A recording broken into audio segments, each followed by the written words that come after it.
আসসালামু আলাইকুম বন্ধুরা, কেমন আছেন? আশা করি আপনারা সবাই ভালোই আছেন। আপনাকে দোয়া আশীর্বাদে আমিও ভালোই আছি। আজকে গাইস আমার গ্যাস ফুরিয়ে গেছে। আজকে হাসাহাসি আমার আইসালে জান রাখবো, আইসালে যে ভাত রান্ধুম, সবজি আর আজকে রান্ধুম না, খড়ি যাবাম নাইকে অল্প করে খড়ি যাবা আছে। আমি খালি হিদ্দু ফুরা দেখরা রান্ধা নিয়ে হুম। আপনারা দেখুন ভিডিওটা, দেখা কেমন লাগে কমেন্টের মধ্যে একটু লেখা দিবেন যে গ্যাস ফুরাইলে বা দা খড়ি যাবা নাই নাই, কত কষ্ট করে আমি রান্ধি, আপনারা একটু দেখেন। আমার চাইলে যে কলসির ভিতরে আমি এখন ভাত চড়ামো চাল মাপার নিছি। 3 পোয়া চাল দিলাম, আমি এখন চাল দি ধুইয়া নুমু।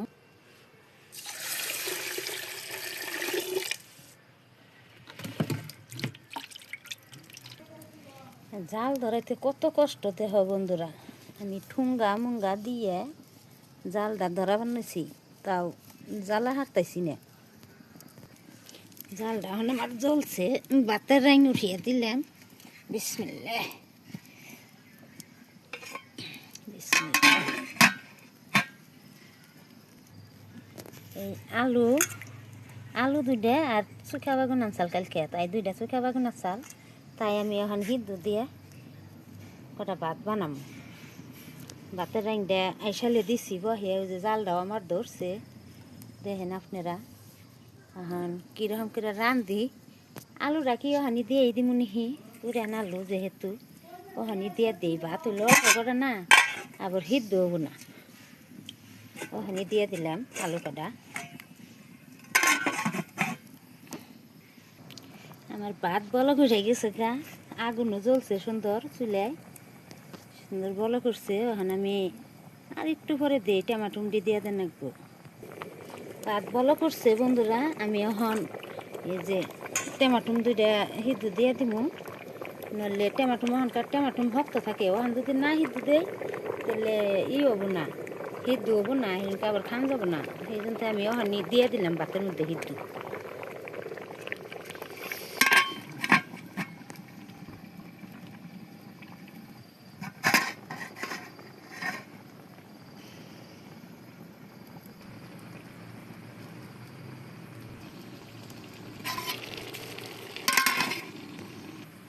আমি এখন মরিচ কটা দিয়ে দিব সিদ্ধ,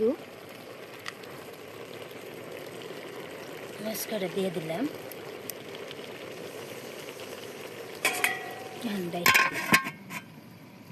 আমার ভাত হয়েছে, ঘরে নিয়ে আইসি। ওখানে আমি এই যে মরিচ গুনা উঠিয়ে নেবো। হাতের মধ্যে গরম লাগে তো আমি চামচ দিয়ে উঠাবো বন্ধুরা, আপনারা দেখেন কিবা করে উঠাই। এই হিদ্দু পুরা সবই দেয় আর কি। এখন আলু দুটা ভাত আর যাইয়ে তারপরে আমার উঠান লাগবে। আমার ভাত আর জান লাগলো না, নাইরা দিছি, তাই আমার আলু উপরে উঠছে। আমি এখন আর দেই নামাইতেছি। আমি এখন মরিচটি আলাদা করে নই থালির মধ্যে।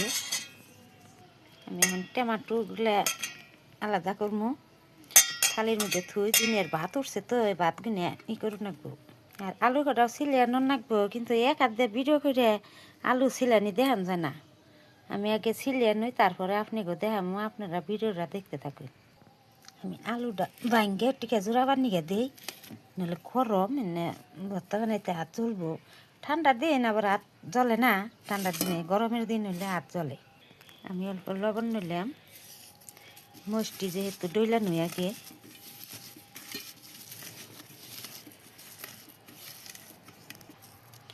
আমি পেস্টটি নই, আমি এখন অল্প তেল নই।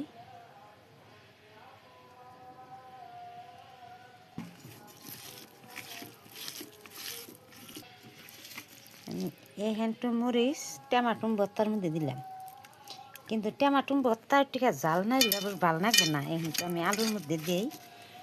ঠান্ডার দিনের ভর্তা দিয়ে ভাত খাইলে যে এটার স্বাদ নাগে বাবার বাইরে। আপনারা সকালে সকালে ভর্তা দিয়ে আলু ভর্তা বা চিমুর ভর্তা বা টমাটুম ভর্তা দিয়ে ভাত খাবেন, কত সুস্বাদ। মাংসর চেয়ে বেশি খাই হবে না এটা ভাত। কিন্তু আমি আজকে গ্যাসের জন্য নিরামিষ সবজি বানাইতে আমি বা পোলাহানে মাছটা আনতো কিবে, কিন্তু বানাইলাম না, গ্যাস নাই, খড়ে যাবো নাইকে, খালি অল্প করে বাঁশের চলা আসাম তাই দিয়ে ভাত কোনো মতে খালি রাইন্দা ঘরে আনলাম। তাও পোলাহানের মুখের সামনে ধরা হামু। আলু ভর্তাটা হইল, এখন আমি টমাটো ভর্তাটা বানামো।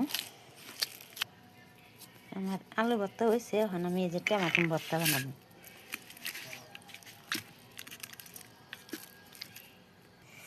যারা যারা ভর্তা ভালো পান তারা তারা কমেন্টের মধ্যে লিখে দিবেন যে আমি ভর্তা ভালো পাই। কিন্তু আমি এই রকম ভর্তা ভালো পাই, যদি তরকারিও যদি থাকে তাও আমি একটা না একটা জিনিস আমি হিদ্দু দিমুই। আমি পোলাহানাইতে দেরি হবো, আমি ভাত হটকেসের মধ্যে বাইরে পোলাহানি নিয়ে থুইয়া দিয়ে আমি এখন খাইয়া উঠি। বন্ধুরা, আমার এই রান্না বাড়ার ভিডিও আমি করি, আজকে সিম্পল খালি ভাত হিদ্দু রাঁধে রাঁধছি। আপনার কাছে যদি ভালো লাগে তাহলে কমেন্টের মধ্যে লেখা দিবেন, আর আমার ভিডিওটা একটু কমেন্টস লাইক কমেন্ট করবেন। কিন্তু কথা কইতে কইতে কথা আইরিয়া জায়গা, কথাও কই হারি না। আমার পাশে জানি থাকুন আনেরা কি আমার ভিডিও আজকে এই তুরি ভর্তা ভাত আর খাইলাম না, কিন্তু এমনি স্বাদ নাকবো মেলা, কিন্তু আর খামো না। আবার পরবর্তীতে ভিডিও করুন, তখন আপনারা দেখবেন। আজকে সিম্পল খালি ভাত রান্নলাম সিদ্ধ ফুরা দিয়ে। এখন কেমন হয়েছে কয়ে হারি না, এখন আপনারা দেখে হেডে কমেন্টের মধ্যে লেখা দিবেন, আর আমার পাশে থাইকে লাইক কমেন্ট করে দিবেন একটু আমার ভিডিওটা। আজকে এই পর্যন্তই। আসসালামু আলাইকুম, খুদা হাফিজ।